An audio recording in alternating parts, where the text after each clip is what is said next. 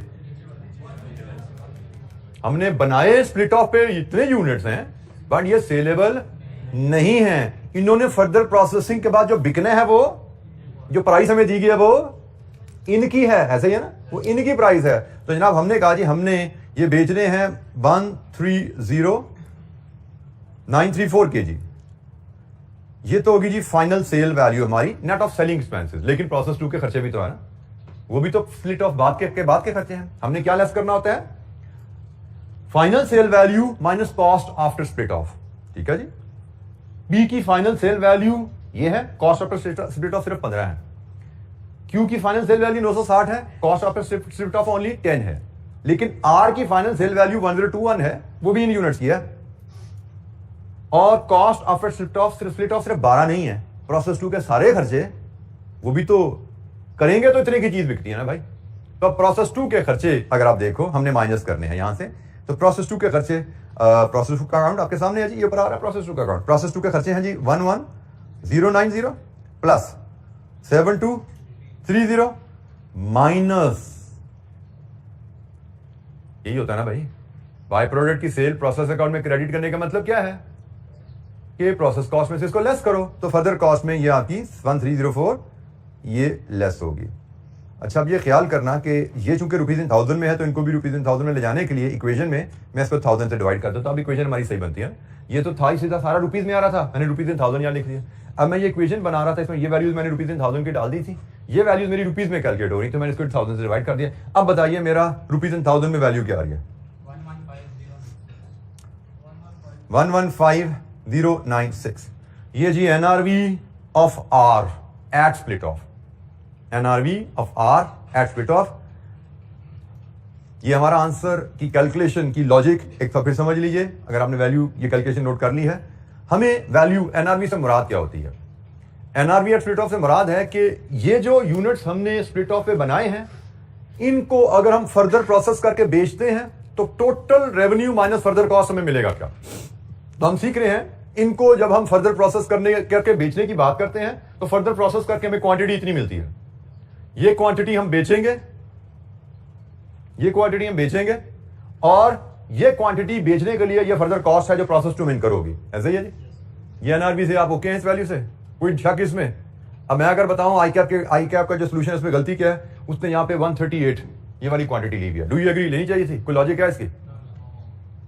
क्योंकि 138 तो हम बेच नहीं रहे, हम तो बेची 138 बनाया जरूर है, लेकिन उस 138 से 113 उस 138 की एनआरवी तो इस कैलकुलेशन पे बेस करेगी ना, फाइनल सेल वैल्यूज पे बेस करेगी। तो ये हमें आई कैप के सोल्यूशन में एक काफी बड़ी गलती नजर आती है कि ये क्वांटिटी वहां पे गलती है, और इसीलिए मैं आपको कहता हूं कि सोल्यूशन से एक और वजह, another reason to stay away from the solution, कि सोल्यूशन में 2-4% हमें गलती नजर आती है, और जब हम गलती नजर आती है हम दिमाग अप्लाई नहीं करते, हम उसी को याद करने बैठ जाते हैं, शायद ऐसे ही होना है, सोचते ही नहीं है कि क्यों, वाई, क्या ठीक है क्या गलत है। तो जब आप अपना दिमाग अप्लाई करते हो, आपने दिमाग लगाया होता है, फिर आई कैप के सोल्यूशन से आपका डिसएग्रीमेंट आता है, तो यू ट्राई टू रेजिस्ट कि भाई मैंने ऐसे सोचा था, आई कैप ने ऐसा किया है, तो क्या गलती है, शायद कोई आई कैप की ही गलती हो या शायद आपकी गलती हो, लेकिन आप सोच के सीख लेते हो।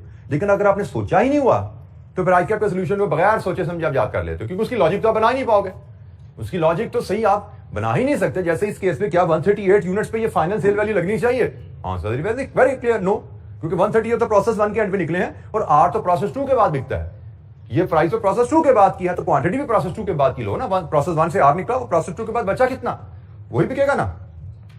तो ये जनाब एनआरवी आ गई, और इसकी बेस पे हम यहां पे एनआरवी की परसेंटेज बना लेते हैं। जो टोटल करो एनआरवी कितनी है,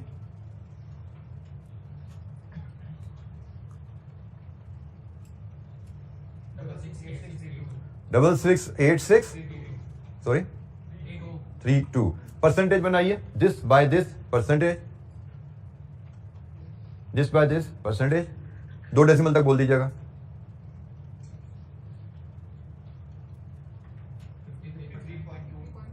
29 2 डेसिमल जी. Next this by this percentage 29.49. Last one this by this into percent 17.21. अच्छा जी, ये हमारे पास परसेंटेजेस आ गई हैं. अब हम इन परसेंटेजेस के मुताबिक जॉइंट कॉस्ट को अपोजिशन कर देंगे प्रोसेस 1 में. जॉइंट कॉस्ट को प्रोसेस 1 में मतलब परसेंटेज लगा लो या प्रोपोर्शन बना के कर लो, मैं पता है कोई फर्क नहीं पड़ता. हम 356 over this into joint cost भी कर सकते थे. मैंने थोड़ा सा आसानी की एक परसेंटेज बना ली है. अब प्रेजेंटेशन मेरी आसान रहेगी जरा. तो एनआरवी बेसिस पे मेरे पास परसेंटेजेस अवेलेबल हैं. सो इस परसेंटेज के ऊपर अब हम जॉइंट कॉस्ट को तकसीम कर सकते हैं. प्रोसेस 1 की जॉइंट कॉस्ट है जनाब ये ना जॉइंट कॉस्ट प्रोसेस 1 की. तो 519554 का 53.29%. 276,870. 519554 का 29.49%. ये क्यू को जाएगा 153,216. और प्रोसेस 2 आर को जो जाएगा that is 17.21%. 89415. Subject to rounding off this should tally. Rounding off का डिफरेंस है शायद यहाँ पे, वो शायद मुझे लग रहा है 551 बन रहा है. ऐसे ही क्या बन रहा है ये टोटल का देखो, ये 551 है, ये 541 है. बेटा इसका मैं टोटल कर रहा हूँ तो 6 और 5 1 नजर आ रहा है मुझे यहाँ पे. 501 सॉरी 501 है. तो ये राउंडिंग ऑफ डिफरेंस है, कोई हमें इसका इशू नहीं है क्योंकि परसेंटेज में हमने राउंडिंग ऑफ की भी है. तो ये राउंडिंग ऑफ डिफरेंस है. ठीक है जी. अब हमें ये वैल्यू मिल गई, इसको प्रोसेस 2 में भी ट्रांसफर कर देते हैं हम. 89415.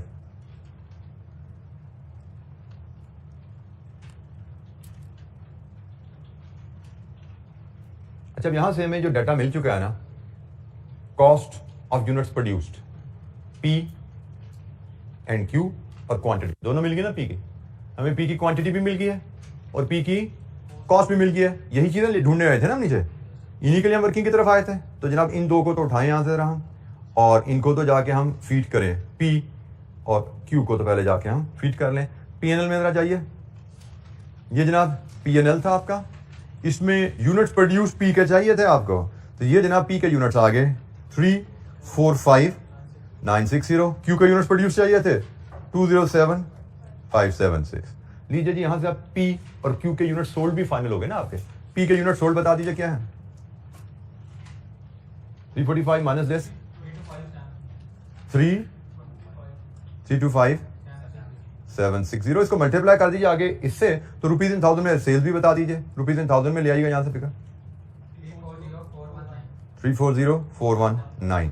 अब इसी तरह क्यू के यूनिट सोल्ड बताइए 192,436. मल्टीप्लाई कीजिए, रुपीज इन थाउजेंड बोल दीजिए जी 739. यहां से हमें रेवेन्यू आ गया और ये रेवेन्यू हम ऊपर पोस्ट कर सकते हैं 34.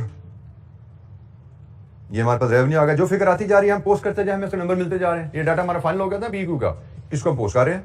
आर का भी रहता है, उस पर हम दोबारा आएंगे, काम करेंगे आर पे. लेकिन जो पी का फाइनल हुआ इसको हम अब रेवेन्यू को हम ऊपर ले जाके इधर भी फीड कर देते हैं. 340,419 और 184,739. हमें कॉस्ट ऑफ यूनिट्स प्रोड्यूस भी चाहिए ना. ये कॉस्ट ऑफ यूनिट्स प्रोड्यूस है, तो कॉस्ट ऑफ यूनिट प्रोड्यूस भी हमने निकाली थी, जो उसको यहां पे ले आते हैं. पी की थी 345,960 और क्यू की थी 207,576. सॉरी मैंने क्वांटिटी लिख दी, माय मिस्टेक. तो मैंने क्वांटिटी लिख दी, यहाँ पे कॉस्ट लानी थी मैंने. कॉस्ट हमारी है 276,870 एंड 153,216. तो पीएनएल में वैसे मैं एक स्टेप और भी आगे जाना चाहूं तो जा सकता हूं. क्लोजिंग स्टॉक की वैल्यू भी निकाल सकते हैं ना. कॉस्ट ऑफ यूनिट्स प्रोड्यूस मेरे पास है, यूनिट्स प्रोड्यूस मेरे पास है,